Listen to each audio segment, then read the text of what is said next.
I just got one question for you, Brandon. You ready? What's going on, man? What you got? Your dad used to coach us in Little League football.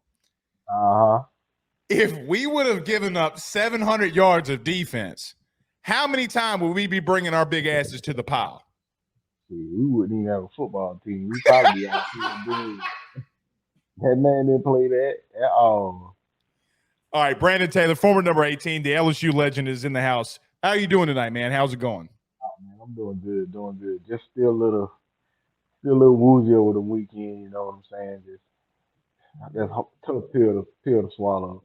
Brandon, look, I do not know.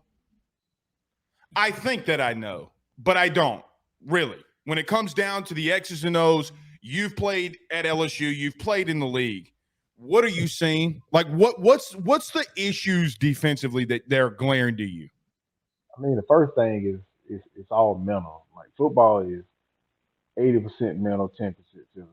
I mean, all those guys out there, man, they lift weights all summer. They condition all summer, but if you don't have the mental game, like the physical will never be there. First of all, they're not a confident defense. They're not playing with confidence, which you can tell the way they're carrying themselves in between plays and during plays. They're just not confident, and they don't have that swagger that LSU defenses usually have. And I guess that comes with just hesitating and not knowing what to do during plays. And if you can't play fast, you're not gonna win. Do you think it's a lack of knowledge of what they're trying to run more than it is physical? I think it is because I think their playbook is limited due to, I mean, you got a bunch of guys that come out of the portal. They've never played at LSU before. They a lot of them have never played on the field together before. And the thing with the portal is, which the portal can help you and it can kind of limit you to what you can do. You got guys that have been coached by a different coach and in a different program for the past 3 and 4 years. So they're being taught different type of habits at another school, and then you bring them into LSU, and it's hard to break those habits with 4 months in the off season, 5 months in the off season. Then you try to get them ready for an entire football season in the SEC when a lot of them have never played a snap in the SEC, and you just throwing a kid to the fire at that point. Okay, so what can be fixed? What do you think that they have to do? Uh-oh. There you are. What could be fixed at this point? I mean, you just gotta. It's something that you just gotta.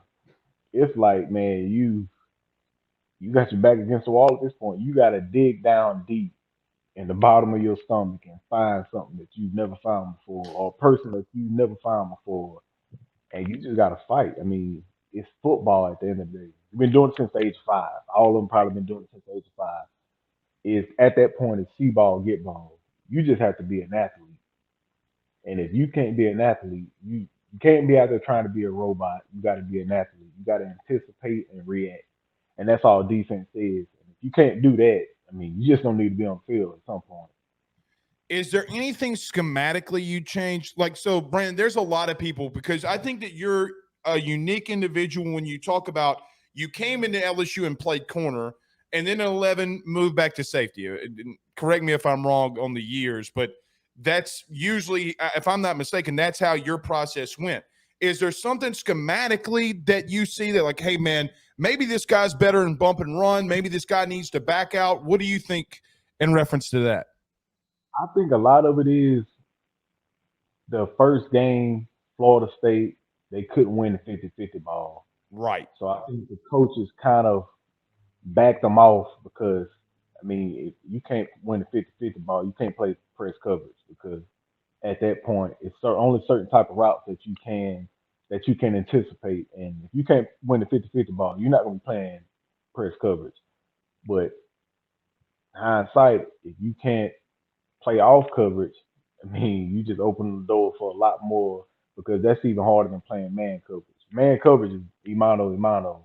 But if you're Right. playing off coverage, I mean, that's just a whole nother ball game. That's a lot more communication as far as switching and motions and everything else. And I don't think the secondary is ready for that. But They just got to find what their niche is, and I mean, if the blitz ain't getting there, the front seven ain't getting there, you just can't play conservative, relaxed football. You will get ate alive, and that's what's happening to these DBs. You have to get some type of pressure and play aggressive because at this point, hell, I throw all my cards in the deck. I anticipate at some point in this game I'm gonna get beat, but I'm gonna be aggressive and try to rattle the quarterback some way and get him to at least try to create a turnover, or overthrow, or tips and overthrows. The DBs flip off tips and overthrows. That's what gets you paid. That's how you get interceptions. You rarely see DBs jumping routes and anticipating routes. That probably happens once every 2, 3 games. But tips and overthrows, you can make those, and you gotta pin your ears back and get after the quarterback. You just can't let him sit back there and throw the ball because, as you seen this past Saturday, you'll get ate alive. Are you surprised? Well, let me ask you this way because I don't want to ask you the other way. The last time, Brandon, we had you on here, I asked you about 2011 West Virginia, and you said it was like, look, we came to the sideline and said, excuse my language, but that shit's over with. Like Oh, it yeah, stops now. Do you it, think that there's just not a leader or somebody in there saying stuff like that? Do you think that could be a massive problem too? it probably is, but I mean, when the confidence is gone out of the room, I mean, I'm gonna tell you right now, everybody, the fan base, we like to live in the past a little bit. We're getting kind of Dallas Cowboys. We live off of what other teams did in the past. Like, we gotta humble ourselves and realize, like, you enjoy the moments while you have them because you can't live in the past. You will not see another 2019 team. You just won't. You will not see another 2011 defense. You just won't. The secondary we had, we were the most cocky, arrogant motherfuckers walking this goddamn earth. I swear to God, like, we could not be stopped, and that's how we carried ourselves. We Yes, we got in bar fights outside of school, but we won those too. We didn't lose those either, and we won off the field. We won on the field. That's just how we carried ourselves, and you can't do that nowadays due to the errors and stuff. Which, granted, we wasn't getting paid like the type of money they're getting paid, so we were starving. We were hungry. Nobody in our secondary had a vehicle on campus. We walked everywhere, so we Right. were pissed off. We was angry. We was always aggressive, and we led the team the way we wanted to be led. And those guys in the secondary, they have to just, man, you got, as a defensive back, it's always your fault. So you got to have the biggest shoulders on the team because it don't matter if a run break loose and the D lineman get washed, the linebacker get washed, and it's just you 1-on-one with the running back. If gets past you, it's your fault. All the other people in front of you, they look past them. It's your fault because you the last line of defense. So you just got to carry yourself in a different type of light, and you just got to realize that you're supposed to be the most badass motherfucker on the field because it's gonna be your fault at the end of the day. So just live up to it, and that's why DBs get paid a lot of money, man. It take a different breed to play that position. I agree. I don't know if you can see this very well, Brandon. This is the front seven, okay, from LSU a year ago against Bama. And this is Hmm. them last week versus Ole Miss. Now, listen, I come at it from a completely different perspective, Brandon, because I see a defensive lineman that far off the ball. I want to go vertical. My job as an O lineman is to get vertical, second level, especially in the interior.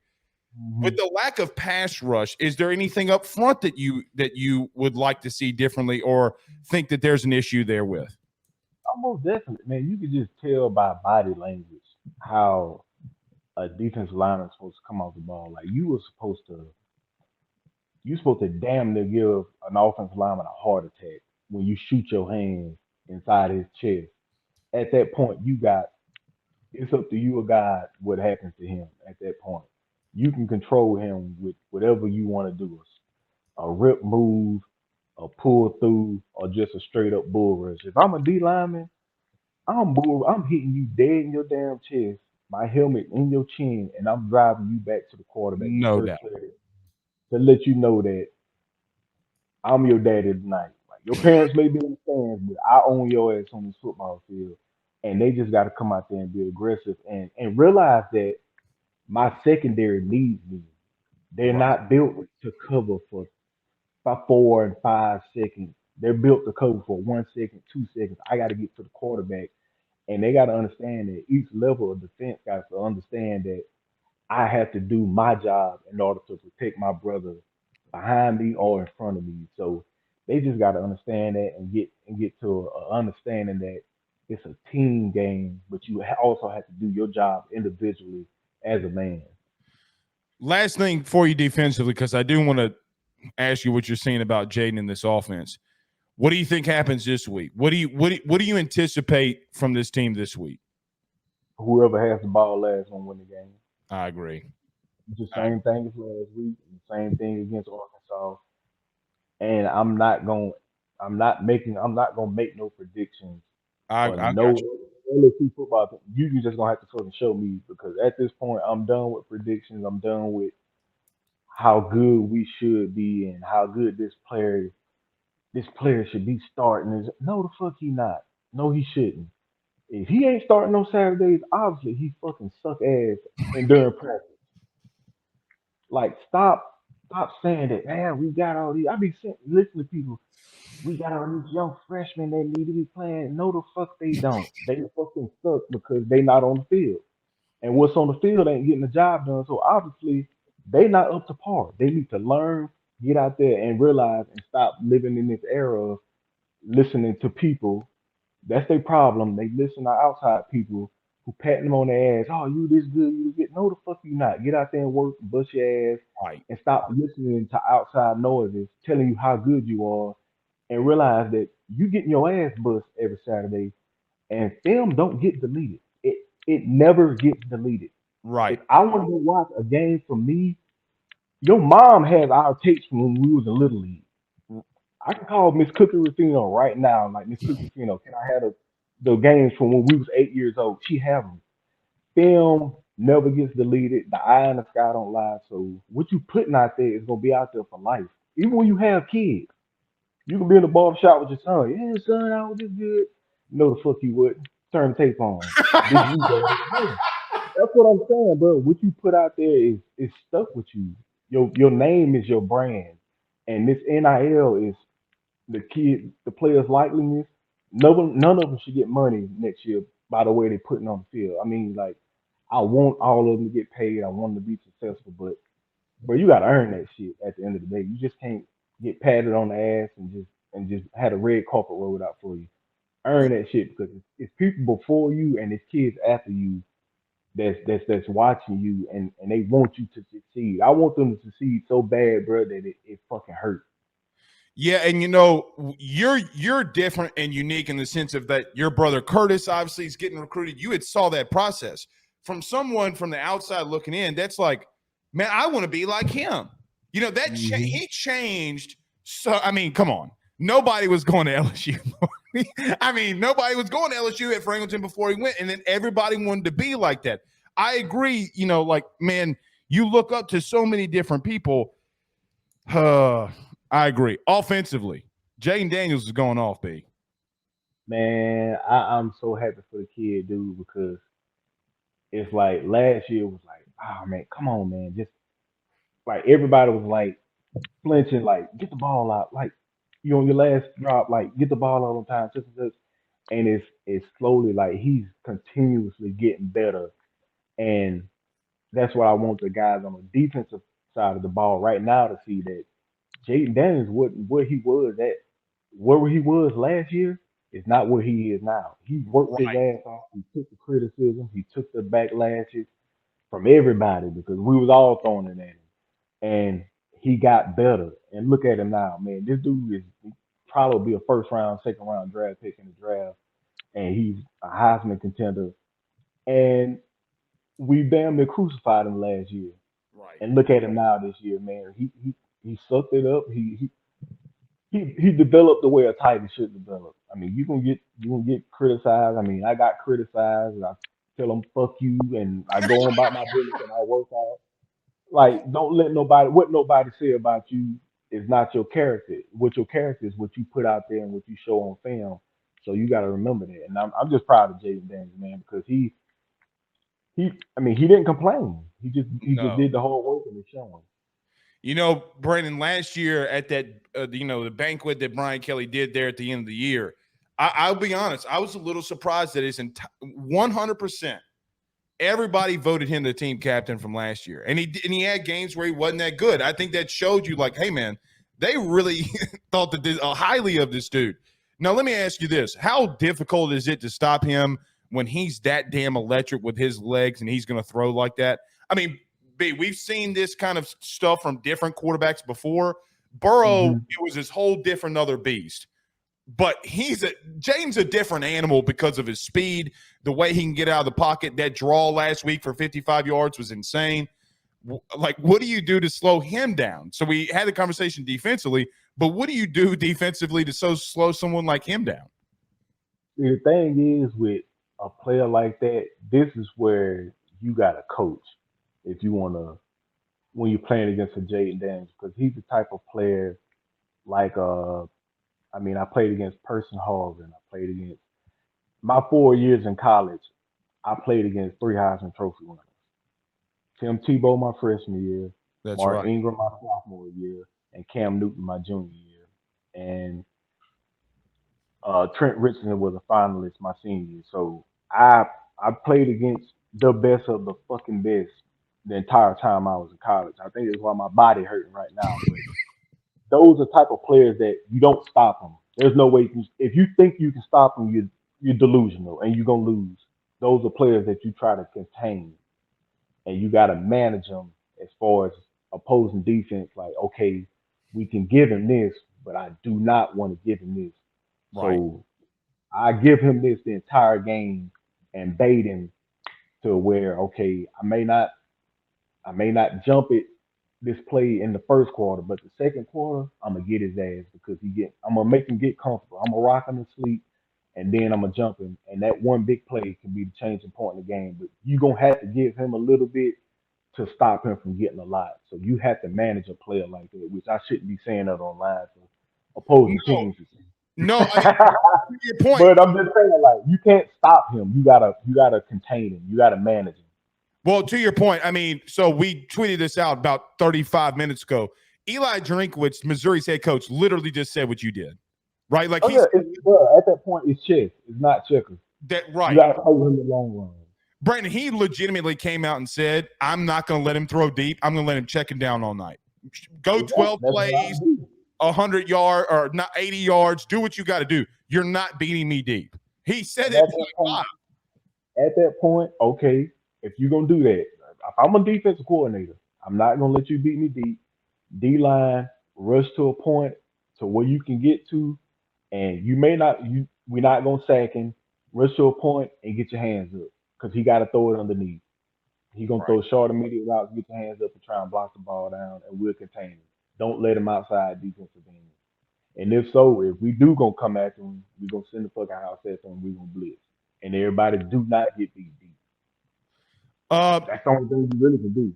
that's the only thing I think you can do. I mean, B, it's exactly what Florida State did. They ran quarters all night, cover four all night. They Oh let yeah, it take it and down. you gotta beat. And if you cover 4 quarters, that's right now. That is Joe Burrow's kryptonite. He cannot play. He can't. For the love of God, he cannot. He cannot play against cover four. And that's what the 2011 defense was. That's what we ran. Cover four turns into man coverage at the 10 yards. Right. See, and people And don't people don't know the thing like is, cover four, you can play cover four in press, and it's still cover four because it turns into man coverage. right. You just got to know when to break off as a corner or a nickel back. If a man is going inside, that's not your man. You got a safety breaking down on him. Because you read, as a safety in cover four, you read number two. If you cross your face, you push the one. It's all the same thing, bro. You just disguising it different ways. And that's what our secondary is not doing. And that's why they keep getting beat deep or getting beat, period. Because if you can't run press coverage, You can't disguise anything. They're not disguising anything. Our defense in 2011 and Alabama's defense in 2011, we were probably two best defense to ever step on a college football field, other than the Miami's in 2001 with Sean Taylor and Ohio State, because we disguised. You didn't know what we was in, and by the time you figured it out, you had somebody in your face knocking you in the fucking dirt. You know what else too? Now, Tyron said this about you. I don't know if you saw this. This was when he was at LSU. What was it, during the summer, I think, and the whole thing with Brian Kelly. And he said, "Look, there were times I didn't know what I was running, and Brandon would tell me. Like Yeah. where is that dude? Like where's the you? The thing is, bro, everybody, the reason we were so good, everybody had their role, and everybody had their strong points and what they were good at. I was the playbook on the field, and I was the communicator. I was the voice, and I was the fucking energy. We were down, get y'all ass the fuck up, or get the fuck off the field. One of the two. You ain't got a damn choice. Tyron, just go make a play. Get Brandon, his, how get much his. was he ad libbing out there? How much was that just bullshit that he was doing? No, he did that, bro. Y'all don't understand. The stuff he did in practice would have made your jaw hit the ground. Do Like you in the game, it was just like, man, that was nothing. Like it was like, man, you gotta show him what you did in practice. I'm trying, I'm trying. I'm like, man, nah, they you need to show him what you did in practice, man. And it was just like, bro, he blessed at that point. You can't say he gifted, he talented. Tyron is he was truly blessed. And then you had Morris Claiborne. It's just Mo. Okay, that's your man. Do what you got to do. Daryl Simon, that's your man. Do what you got to do. Ron Brooks, just be Ron. Eric Reed, put people in the dirt. That's all you got to do. Everybody had their job and what they were good at, and they did that. And nobody tried to step in nobody else's lane. I wasn't tiring. I couldn't blitz like he could. I couldn't, and I wasn't at all. I wasn't jealous of him. I wasn't going to coach. Coach, let me blitz more. Hell no. I'm a fan of him. I'm cheering his ass on. Tired. Get to his ass. Catch another pick. I want you to. So we can he that's stole a pick from you too. He stole a pick from you too. but guess what? At the end of the day, if he called it, I called it too. We got off the damn field. We got some Gatorade. So I mean, it's just you gotta understand, bro. You playing for the man beside you. You are not playing for yourself. And if you don't, until they understand that, like it's not about me, you will never be successful on the football field or on the football field at LSU, especially in secondary. You got to be the most unselfish person ever because you want the person beside you to shine based off of what you're doing. Dane Bergeron sends $100. I'll Venmo you 50. You gonna be a coach? If they paying you to already be a coach. I don't think, bro, because I Thank don't you. know. I think I'd be able to put my hands on somebody. Cause my temperament right now, like I know, cause I know I can still get down, but I can't deal with an attitude or none. I'm not built for it. I'm just not built mentally wise. I'm not there because I I ain't got the right temperament to be a coach. Because right now I just be walking by people and just want to slap the shit out of them because of the way they're feeling. Like put your shoulders up, put your chin up in the air, bro. Like stop slouching over and shit. Like just do what you're supposed to do. Like people that work for me at work. Like man, I don't want to hear you complaining. Like, did you wake up this morning? Yes. All right, shut the fuck up. Let's go to work. I don't want to hear all the other stuff. Yeah, I'm with you. I'm with you. I mean, and Brandon, I told my mom this the other day. Since I've gotten older, I see it differently. Completely differently. Having kids, Oh old. yeah, especially when that happened, man. It's just because you wake up, you like, oh, I got to get it. Like, shut up, let's go, let's get it. Correct. It's time to go. Like, no complaining because at the end of the day, somebody got it 100 times worse than me. No doubt. No doubt. Hey, last thing before I get you out of here, we were just talking about Tyron. How do you let Harold Perkins lose?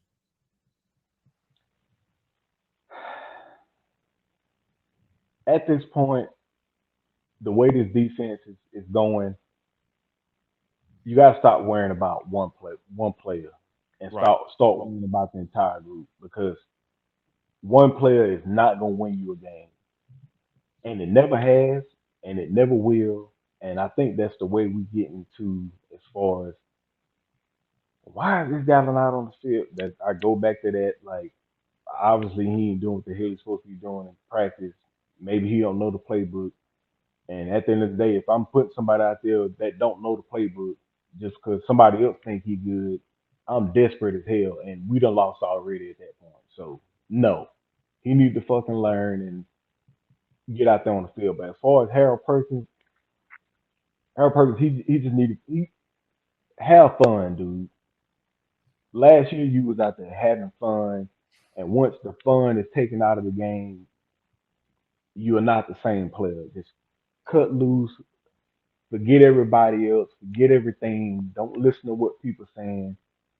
It's still the same sport you played when you was a kid. Go out there and have fun. We had fun, bro. It was a party. It was fun. That was our freaking club. Tigerland was on the field. We was out there kicking ass and taking names, partying. We wasn't drinking no liquor, but we drinking Gatorade like it was. And we had a freaking ball, bro. That's Hey, what but they gotta do. Just go out there and cut loose. you know what's crazy about that? I'll get you out of here on this, but even if he does shit wrong, assignment wise, Do it full speed. just go full speed. And I don't, for the love of God, I can't understand it. I've been out of position so many times. I've blown the coverage, well, not even the coverage. I was just out of position, or I read a key wrong or run block wrong. But I did it hauling fucking ass, running a fofo, and somehow magically I ended up the ball was on the ground right there and I landed on it. Or somebody missed a tackle and I was there and I got a big hit and forced a fumble or made a tackle for loss. And you know what? When we got in the film room, coach was like, "Good play, Brandon." And then back in my mind, I'm like, "Shit, coach, I fucked up. I don't know what you talking about." But I did it full speed and we made a play. And if you got all 11 guys running full speed to the ball, turnovers are made. And then the thing about a turnover is they come in twos and they come in threes. They contagious. So if you get one or two are coming behind it. So all they need is one turnover, and it'll turn the momentum of their defense, and they'll have the confidence back. Man, I swear to God, I feel like you are a little confidence away on Saturday. You picked this kid off. He hadn't been picked off in 400 attempts. You Oh, yeah, that's you all it know, is, like man. bro, like Denver Harris. I mean, he's given up some stuff. He's there. Like I He see it. right there, you right there, but Denver Harris got to give up. It's not 100%. It's always 120%. It's Thank always 120%. Sell out. If a guy's right there, don't reach your arm out to try and tackle him. Dive or something like just sell your body out, bro. This is a very violent and gruesome sport, and sometimes you got to make the ugly tackle. But guess what? At the end of the day, it's a fucking tackle. I don't care how ugly it is. Your job is to use your body to get the person on the ground. And they got to understand that everything ain't going to be pretty. It's not going to be a big hit. You just got to get the guy on the ground. And that 50-50 ball is called 50-50 for a reason. They going to win some, they going to lose some. But you got to compete. And for the love of God, if you know you getting beat deep, grab his ass. I'd rather take a 15-yard penalty than a touchdown any day. You go back and watch my film from when I was in college, I done tripped people, stuck my leg out there. Coach Coop be cussing me out. BT, what the fuck you doing? I said, did he score? No. All right, then shut up. We get another play. Next play, pick, fumble. We out the field. Now, what you were saying, Coach? What did I do? All right, we got another chance. He didn't score a touchdown. I'm not gonna let you score on me. You not gonna score a touchdown on me. right. I don't care what I do, what you do. I will grab your ass while you running full speed. If I know I'm beat, you know you beat as a DB at certain points in time. Hey man, you gotta do what you gotta do to keep him out the end zone. Yeah, I'm with you there, dude. This I kept you way too long, but I mean, this was fantastic. I mean, this was amazing, brother. Thank you so much for joining us. Oh man, anytime, Blake. All right, brother. That's Brandon Taylor. Thank you. Hey, let me ask you. My bad. Makai Wingo, number 18, is kind of living up to. I mean, my man. There's one thing defensively. He's good now. He's representing for the team. He is, but he's a dog. He's coming off the ball fast, and I think that he just need to find somebody else that can give him some type of release. That Right. way, he's fresh in the second half and in the fourth quarter of the game because the dude got a motor on him, but you want that motor to be in the crucial points of the game from the first quarter to the fourth quarter. So we just need to get some people in there to give him some rotation, give him that way he continue to have his long win throughout the entire point of the game, and he can go back there and wreak havoc. I agree. Thank you so much, man. All right, Blake, appreciate you.